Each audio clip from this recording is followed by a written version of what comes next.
see the crystal raindrops fall, and the beauty of it all is when the sun comes shining through to make those rainbows in my mind. When I think of you sometime, and I want to spend some time with you, just the two of us. We can make it if we try, just the two of us. Just the two of us. Just the two of us. I am Tikia McGhee. Welcome to another episode of Just the Two of Us, where we talk about our marriage, about our life's journey. Also give you some great marriage nuggets and some wisdom. Just have a great time. Yep. We appreciate you guys for watching the first episode. Thank you for the comments that you guys provided. Hope that it was encouraging to you. Listen, we're giving you insight, but not giving you everything about us, right? There is still some privacy we want to adhere to, but we are grateful for the vision God gave and just having fun, allowing you all in. So let's talk. Let's talk. Episode 2. So when the first time we talked, right, I asked you, what would Tikia say about to get married? I want to ask you another question. Mm-hmm. What has marriage taught you? We're almost 23 years. This year makes 23 years in November. Mm-hmm. What has marriage taught you? Patience. Oh, okay. And not being selfish. Because it's a partnership. Okay. And I can't have my way all the time. Wow. And patience has taught me that Tikia, everything doesn't have to happen right away. And everything doesn't have to happen your way. There it is. So I think marriage has taught me, patience as well. Mm-hmm.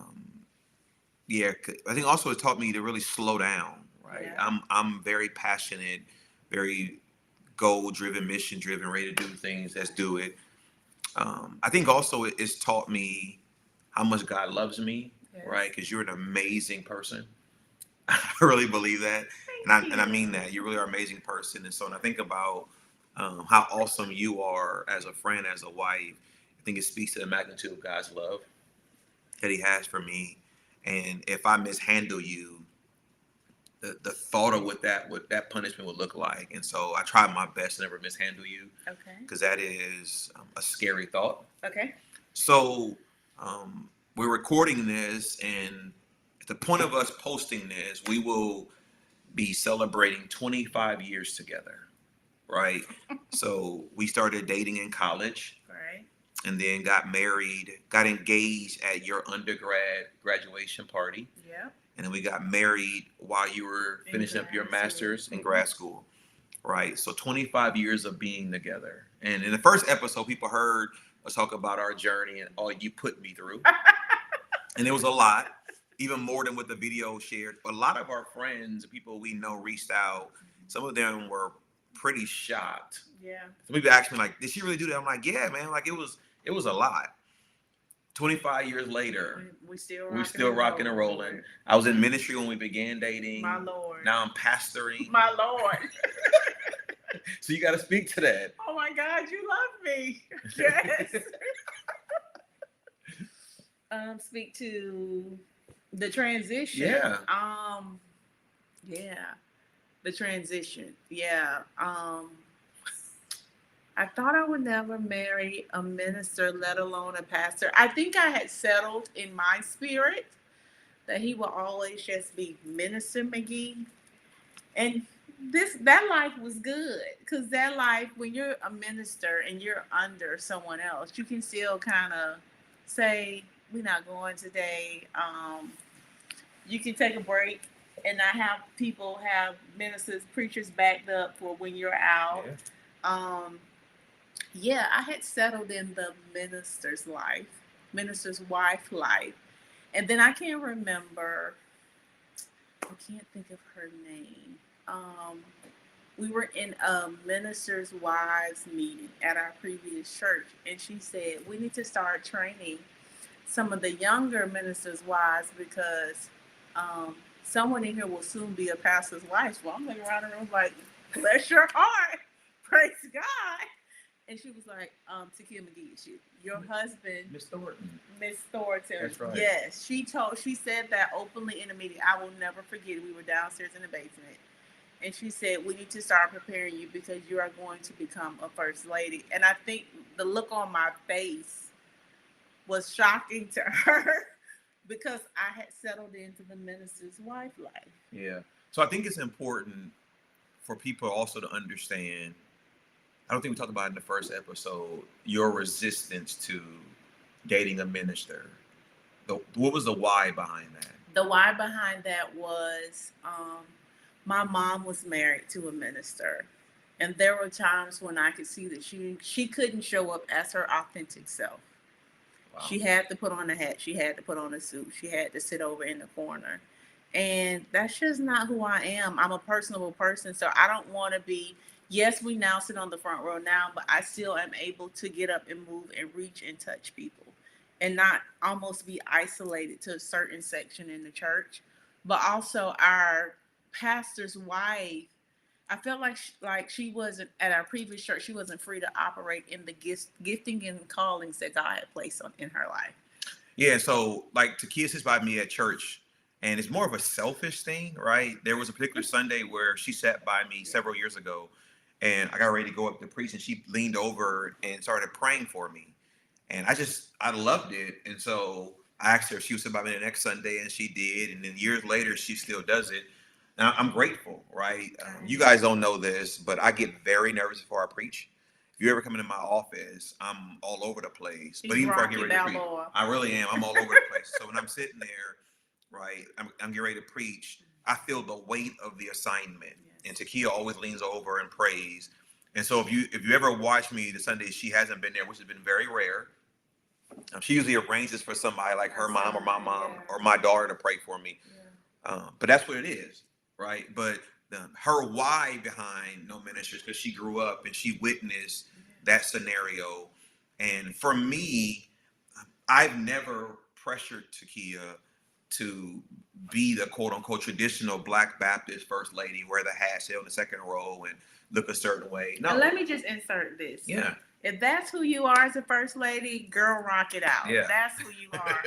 But I need to be able. If somebody grabs my hand and start crying, I need to be able to not be worried about the suit that I have on or the hat that's getting ready to fall off. Yeah. Because they need one-on-one time or they need somebody hand to hold. Yeah, I agree with that. So our journey, right? So we're nearing 25 years. This year will be 23 years of us being married. Mm-hmm. And everything you said you weren't going to do, my Lord, you've done or you're doing, right? We've submitted to God's will, right? I want you to talk about though the God gave me a vision for Bible-based church in 2006. I only told one person, and it wasn't you, right? I told Matthew Williams. I was in church one Sunday. I heard the Lord say Bible-based church, and I thought about it, let it go. 7 days later, same church service, same pulpit seat. Lord said Bible-based church, where our foundation is based on the Bible. I remember asking, Lord, are you saying what I think you're saying? And then I said, if you're saying what I think you're saying, prepare my house for this. Now, Tikia was born and raised at our previous church. From daycare all the way up. Her grandmother ran the daycare. Her grandfather was a deacon. Her mom was the secretary of the search committee that brought Pastor Walker in. All she knew was tabernacle. So I knew I couldn't just come home and say, the Lord said, go start a church. To add to that, I was struggling with receiving what God was saying. At this point, I knew I had a pastoral calling, but I assumed it was going to be taking over an existing ministry, right? I actually was the finalist for a Baptist church that had their own building. They had no debt. They had money in the bank, so on and so forth. I was meeting actually with the chairman of the deacon board one night at dinner. What probably was going to be negotiations of a pastoral package. And the Holy Ghost said, get up and leave. In the middle of us about to eat appetizers, I sat there, and then the Lord said it to me again. I jumped up, got ready. I walked out. As I'm walking out, the other deacon that was coming to meet with us was meeting me in halfway. So I thought it was going to be an existing ministry. I never foresaw church planning, right? 2006, God gave me this vision. It wasn't until 2009 that I actually shared with Tikia the vision God gave me. How it worked out was she came out of the shower, got dressed, said, hey, we got to talk about something. And you know how it is, fellas. When your wife says that, you get really nervous, start thinking through your head, what did I do wrong? What's about to happen? And her words were, I think it's time for us to leave Tabernacle. And I was like, what? And then I said to you, okay, I need you to sit down. I got to tell you something. She sits down, and I then begin to unravel to you the vision God gave me, which had been 3 years, right? As the beginning of 2009. And then we began this journey of preparing for a smooth transition. So, right. So you didn't want to date a minister. Then you started dating a minister. Then you marry a minister. Now the Lord speaks to you about leaving our place of comfort. Then I share with you this vision God gave me about starting a church and entering into pastoring. Right. I can say to date, Tikia has never spoken death to anything I said God told me to do. Even in that vision, you never once questioned, you never once doubted, you never once said absolutely. You may have thought it, you never ever said it. But I want you to speak to, if you can recall your original thought, or at least your feelings of this church plant, this about the park pastoring. How did you feel about that? It was a lot. It was a lot because Dee Dee was young. Yeah.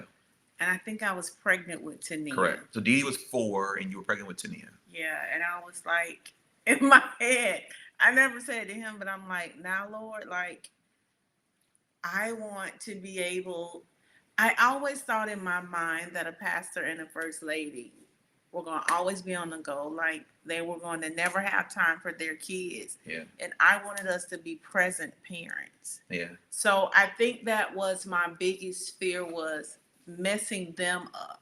Well, because you see so many expectations that people put on pastors' kids. Yeah. That I didn't want them to be like smothered with church, and they can play like Dee Dee played football. They can play football. Like last year, Tania was a cheerleader during basketball season. Like I wanted them to still be kids and feel like normal kids and not have this, I know your mom and daddy, you better do X, Y, and Z, but just let them enjoy childhood. Yeah. And for the record, so Dee Dee was 3. He would have been 4 by the end of 2009. But I agree with you, right? I really struggle with receiving that vision, not because I doubted God, was just because of the magnitude of what that looked like, right? And really wanting to have some stability for our marriage, but also for our kids. Yeah. So when we started church in August of 2010, our son is 4. He'll be 5 that coming November. Yes. Tania's 3 months old. So all she's ever known is Bible-based church, right? And we've worked really, really hard to present Jesus Christ in a real manner to our kids, to love them, to be authentic, but also to be unapologetically present in our kids' lives, right? I always say to my kids, I'm not going to win the church and lose my family. And so we've worked really hard to make sure that we are present parents, fully engaged. When Dee Dee was playing high school football, we were at every game, in town, out of town, all those type of things. Except one. When you received your award. I received an award, and so we did not go. Thank you, Uncle Anthony, who went there in our stead. But except for one, right? Yeah, that was it. Very important to us. And I remember at the end of his football season in high school, I remember at graduation, him saying thank you for always being there. I'm about to get emotional thinking about it. He was very appreciative of the sacrifices we made. And he understood, right? Like we went both near and far to be there. And that means a lot to me to this day that, there were things that were going on at the church. And I just made it very clear, hey, I'm not going to be there. And the Lord really has blessed in that regard. So back to us. Okay. When you think about marriage, all right, think about the initial thought of when I propose to you, you're planning a wedding, whatever it may be. What fears did you have? Lord, don't let me mess this up. Oh, that's good. And Lord, don't let me mess this up, because I didn't have many examples other than close to me, other than my Aunt Alice and my Uncle Stacy. And during that time, I believe they were still in Maryland, but they eventually moved back to, no, they were here in Tallahassee. Yes, they were here in Tallahassee. Yeah. That was the only example I had. And they had been together since, I feel like right out of high school or first year of college days. So they had been together for a long time, and they stayed married until my aunt passed. But I was just like, Lord, don't let me mess this up, because I don't want to be another divorce statistic. Well, that's good. for me, I know in the first episode I mentioned about the night before the wedding, me sitting in a room, my brother and my god brother. Shout out to Carlos and Marquette, coming and sitting with me, and I think it started resting on me Yes. the weight of what's about to happen. For me, my fear was similar to yours. When you're single and you make mistakes, only you suffer. Yeah. When you get married, you make mistakes. It's a different magnitude. And what I've never lacked, and this is not ego, this is true, but I've never lacked is big faith, right? I've always believed God, even when my current situation didn't look like it. So I wasn't lacking faith that my current situation would change. I knew it was going to change, but it was literally, I'm risk averse, right? I'm willing to trust God, Yes, and yes. so understanding that leap of faith was no longer about me. So it was not wanting to mess this up. I think also, man, my grandparents, my maternal grandparents, were married 58 years, but my grandmother died. She died as a freshman in college. My granddad died when I was a junior in college. But all I saw their model, their example. And they weren't perfect, don't get me wrong, but that's all I knew about successful marriage. Other than that, I saw a lot of extramarital affairs, a lot of children from um, other women, so on and so forth. And so I really didn't have a blueprint of marriage. And no one ever sat me down and talked to me about marriage. But I knew, having tried to date two girls at one time in high school, my senior year, that I was a player, and it backfired. Not a player. I just crush a lot. Yeah. And it backfired. I knew I wasn't built to be trying to balance multiple women. I'm just not that dude. Um, plus, I can't live with intentionally hurting people. Right? The thought of my selfishness wounding someone, I steer clear of that. And so I knew that. So the second thing was two. The second thing was, the first one was, I don't want to mess it up. Number two was my fear of of thinking one wasn't enough. Okay. Right? My heart was all for you, but I saw so many examples where I had uncles and cousins who had multiple women, and they seemed very content, and the women they were messing around with seemed very content. Okay. And so I knew I only wanted to be with you. My heart was for you. We are best friends. And so I was afraid that how do I be happy with one person when I haven't seen it modeled? Okay. I can say 25 years later, it's very much possible. How Right. is it possible? It's possible. Number one, prayer, Okay. right? Not being deep with prayer, because I desire to be the man of God I'm supposed to be. Okay. So prayer. I think number two, and I really believe this, and I emphasize this: dating and marrying your best friend matters, right? So Tikia and I were friends before we even started dating. Well, our friendship was building as we were dating, but I never had a doubt that I was supposed to marry you. When I pursued you that night, talk about an episode number one, I was pursuing my wife, although you were not receiving me that way. I knew you were going to be my wife. I didn't say that to you, but I knew you were going to be my wife. And so I pursued you knowing this is my wife. That's why I was very persistent. Now I was doubtful at times because you were so resistant, but I knew you were my wife. And so my mindset has shifted from another female to mess around with to no, I'm in pursuit of my wife. And so no matter how resistant you were my wife. So number one was prayer. Number two really was marrying my best friend. And then number three, I genuinely believe this, that that everything I would ever need in a woman, God put it all in you. So there's no need to go looking anywhere else, right? I believe that. And so there's a Proverbs chapter 5 talks about that, about how, God will, I'm gonna paraphrase about how God puts everything that man needs in that woman. And I believe that, right? And so everything that we are blessed to have built it together by God's help. Everything, right? Every little thing we have. And so I'm grateful for that. But those were fears. I also never had anybody in my family or amongst my friends ever speak negative toward our relationship or our marriage, right? No one ever said, man, you don't need to be marrying her. However, However, I did. I was told from He a confessed? prominent preacher, you know this, Oh. not to marry Tikia. The counsel was don't marry into that family. And thanks be unto God for my pop, Danny Whitfield, who pulled me aside and Thank said to you, Mr. me, Whitfield. he said, you obey God. You do what God tells you to do. She's an amazing young lady, and you need to obey God. And his word, thank God our relationship is where it is. His word mattered more to me than the counsel I received. But I was told not to marry you because I shouldn't marry into that family. And you would have missed out on your greatest blessing. I would have. Absolutely agree with that. And I was shook a little bit by what was said to me because, I'm like, what do you mean? I had never experienced any negativity with your family whatsoever. They loved me from day one. But that was hard because it wasn't just any man of God who said But you always say, he was speaking from bitter, not better. Absolutely. Yeah. Absolutely. But the relationship I had with said man of God was such where, it would, those words matter to me.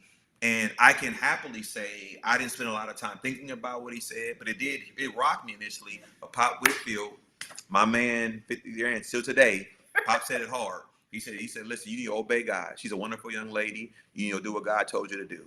Thank And you, that was Mr. some sound Whitfield. counsel, and I appreciate that. So listen, we have a 14-year-old daughter. Yep. Still with her first. People say that we have our own twins. Well, we Our do. son looks like me, our He daughter does. looks like you. He does. But their personalities are flip, right? A flip. Dee Dee has his mother's personality, Yes. right? Really very nonchalant, non-confrontational, right? Kind of keeps to himself. But if you push him, I call him quiet storm. If Yeah. you push him, it's too late. Yeah. Right? Tania looks like you, but she's like me, very headstrong, opinionated, Very feisty. very feisty, right? But when you think about your mirror, right, reflection, which is our daughter, what do you hope she is witnessing when she sees you? What do you hope you're exemplifying before her? I hope I'm exemplifying determination. Ooh. That no matter what was before mommy, she never gave up. Ooh, I like that. She persisted. She followed her dreams, and she executed every one of them, even though some of them may be delayed. Yeah. Delayed but not denied. Yeah.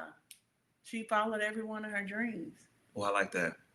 So for our daughter, I've always said this from her birth, that if I do right by my daughter, she won't go looking for love in all the wrong places. Yeah. But if I fail our daughter, I will ruin her future. Yeah. I've always said that, and I'm consistent by that. And so I try my very best. I spoil her rotten on purpose. I know that she's spoiled. I know that I've done that. Mm-hmm. And I'm not apologizing for doing it. I want to make sure that whomever the young man that tried to pursue her is, that she's not impressed by anything he promises her because she's already had the best of the best. That's it. Right. But I also try my best, as you do, to affirm her in such a manner where she knows that she's fearfully and wonderfully made and that she knows her worth. And I said this, and you know this, that I'm never going to compromise or accept any young man whom I believe is beneath the worth of my daughter. Right. She's never going to have to lessen her standard to stroke his ego, right? I believe that. So I try my best. What I hope for our daughter, from a father's perspective, is that I love her purely and genuinely enough to where she knows how she's supposed to be loved and won't accept anything less than I me. love it. Right. I really do that. And so I have a relationship with my daughter that's such where I thoroughly enjoy it. I enjoy spoiling her, and she knows that daddy's going to take good care of her. Right. She has no wants, no worries at all. And I feel like that's part of my responsibility. It is. All right. So our son's 19. Freshman in college, amazing young man, very, very proud of him, as I'm very proud of our daughter as well. But Dee Dee's my son. He's my namesake. He's my dude, but he's my son, but he's your baby. He'll always be my baby. All right. So I had to learn that, right? That he's my son, he's her baby, right? And so Dee Dee made us parents, and we call him Dee Dee. Don't y'all call him Dee Dee unless you give you permission, right? He made us parents. Right. He made you a mother. First. Made you a mother, yes. Right? Dee Dee's our first child. He also is the first grandchild on both sides, only boy on my side. Yeah. But what are you hoping that you're exemplifying to Dee Dee? Your relationship is so amazing.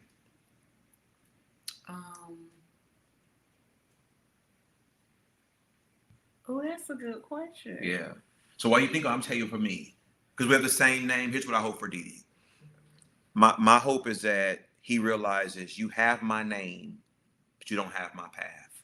Go blaze your own. I love it. Yeah, I often wonder if bearing his father's name has added pressure to him, right? Because wherever he goes, people, especially in this town, people hear that name, they know who his father is. And while I'm proud of what God has blessed me to establish, I don't want him to feel the weight of that. And so you have my name, you don't have my path. Go blaze yours. And as a father, I'm going to always be there, helping you out, supporting you, cheering you on. Like I told this before, I said, buddy, there's nothing you can ever do in life that I'm ever going to stop loving you. Yeah. I'm about to get emotional again, right? Yeah. I want him to always know that. So I do hope that he has the boldness, the confidence, and the faith in God to be able to launch. Yes. And not have to worry about anything else. I think my hope for him would to be not to operate in fear. Ooh. Because of his traits and qualities of mind that he possessed. Yeah. Sometimes we allow fear to create doubt in our head, but I want him to be bold and courageous. I love that. I love that. So I need you to do something. Okay. All right. I need you to do something. I need you to think about that woman who's watching, whatever stage she's in her life, whether she's married or she's not married. But think about her being married. Thinking about your journey, thinking about who you are, thinking about your heart for women. What would you say to that woman who's on the verge of throwing in the towel on her marriage? Or she feels like he doesn't see my worth, or I don't even know my own worth in this marriage. I'm struggling to figure out who I am, right? What would you say to that woman? First, I would say you need to be closer to God. You need to pray more so that you can hear his voice. Wow. Be still enough to hear his voice in this season so that you won't move too soon or that you won't give up too soon. And then look at the woman in the mirror. Like, you got to like and love yourself before you love anybody else. Mm. And so, that this is not how your story will end. Yeah. Like, you just got to keep going. I know you want to give up. I know it's hard. I know you feel like you are not seen and you're not heard by your husband. And even sometimes the enemy can come in and make you think that God does not hear you and he does not see you. But he is El Rohi, the God who sees you. Well, look at you. Look at you. Speaking the Hebrew names of the Lord. So don't forget, in the midst of the storm, he is your covering. God is your covering. I love that. I love that. Even when you feel like you are not being covered by your husband, like you feel like he's supposed to cover you. Yeah. That God is covering you through it all. So you can't say that without me thinking about asking you something. Something dropped in there. I had to ask you. This is because you just said something so profound. I think it's important because you haven't always been there. No. Right? No. So at what point in our 22, almost 23 years of marriage did you feel like you just kind of settled in, not settled in the bad way, but settled into being comfortable with who you are as a wife, a woman of God? Let's not talk about as a mother, but as a wife. Like, at what point? Because, you know, we started out with no blueprint for real, right? So when did you start feeling like? I feel like year 10. Oh, wow. Okay. I settled in. Okay. By year 10, I was more confident in the role of being a wife. Mm-hmm. Yeah, I would say year 10. So for me, I don't know if I've settled in yet. Really? Right. And I'm very happy with our life.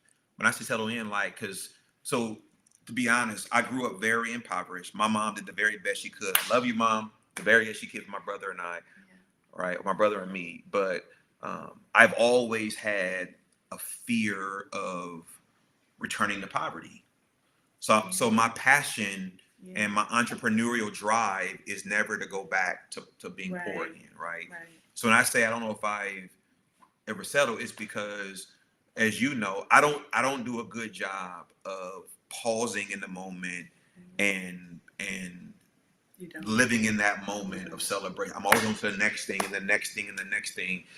And that's not a good way to do things, right? You should always pause and really and celebrate, right, what God has done, and then you move on. So for me, I think I'm starting to enter that now. Yeah. And there's nothing that you've done wrong. I think I'm starting to enter that now. No, I wasn't worried. I think it's because now I'm starting to realize that it's okay to pause. It's okay, as you always say, it's okay to breathe, right? For me, it's just I spent a lot of years especially in the early part of our marriage, I think trying to outrun my past of poverty, that I never allowed myself to just appreciate the journey that we were on. And I would agree with that. Like you've been gracious, yeah. Tight. Yeah, like, absolutely. Tight to the point where allow me to shower you, not only that. Yeah. Like it's okay. Like, dude, you're settled in your career. Like, dude, what's wrong with you? Yeah. So I'm a fashion guy. I love to look nice, I like to dress nice, but I don't spoil me. He doesn't. Right. I don't spoil me at all. So there are times when you can come to me and say, Kia, these Jordans are coming out, or Kia, this cinch coming out that I want. that I want. What you think? If you notice, I'm never going to tell you no. Yeah. Because, like, you are an amazing husband. Thank you. You are an amazing provider. You're an amazing father. Thank you. And all the other roles that you play, pastor, son, uncle, brother, like, you are amazing at all of it. And you juggle so much and carry so much and do so much. So in this season for you, come on now, I need you to allow us to spoil you and shower you. Amen. Amen. They've been trying. So she'll tell, like, birthdays. Like, what you want? I'm good. I don't need nothing. I make it very hard. It's not on purpose. And that makes it very hard. I enjoy watching my wife. And I always tell people my motto is 3 depend on me, right? So my motivation is to make sure she and the kids want for nothing. And when they're smiling and they're happy, I'm cool. And so I don't ask for anything. I don't assume anything. Like, one year they're trying to get me something for my birthday. I'm like, listen, man, just write me a note or a card. Tell me how you feel about me. Like, and that's like genuinely my reaction. And she kind of gave me that side, like, what? And I'm like, right. I just didn't think about it that way. I know we got to wrap, but before we wrap, so at our next episode, I think it's important for us to kind of share our journey into parenthood, right? And why Dee Dee is so special. Tania is special, but Dee Dee was the first, and why he was so special and near to my heart when he was born. I'll give you a teaser. So we were told by a very qualified doctor there was a chance we couldn't have kids. Mm-hmm. And I'll give you that teaser. But God, right? But God. But God. And so as we prepare to wrap up, right, this journey we're on, it's fun. We have a lot of fun. It's exciting. We are not many years away from potentially being empty nesters, right, with a daughter, a freshman in high school, right? And so we are still young in age, but a whole lot of life in front of us. I'm excited about that. But I think we ought to wrap with both of us answering this question. Oh, Lord. When you think about, you think 4 years from now, right? So Dee Dee would have graduated from college. Tania will be graduating from high school, going off to college. I'm knocking probably at age 50 by then, right? Ooh. I know. We think about 4 years from now. You think about our marriage. What is your hope for us in 4 years? That we'll enjoy the life that we created together. You took my answer. I'm sorry. Yeah. Yeah. That's for me, is that we we can look back and say, Lord, thank you for letting us raise two amazing children to get them to this point. Yeah. But that we can look ahead and see there's so much life and exploring we can do together. Yeah. Right. And I desire to travel a lot to a lot of places. My favorite place is Jamaica. I travel a lot of places. One lot. But but I get excited thinking about what that looks like, right? And us being able to enjoy the life we built and bask in that. Listen, I'm Darrick McGhee. I'm Tikia McGhee. Thank you for being a part of another episode of Just the Two of Us. We are grateful to God for allowing you to be a part of this journey. Remember, man, no matter what it looks like, marriage still matters. And we believe that God can always work it out. We love you all. We'll see you soon. Bye.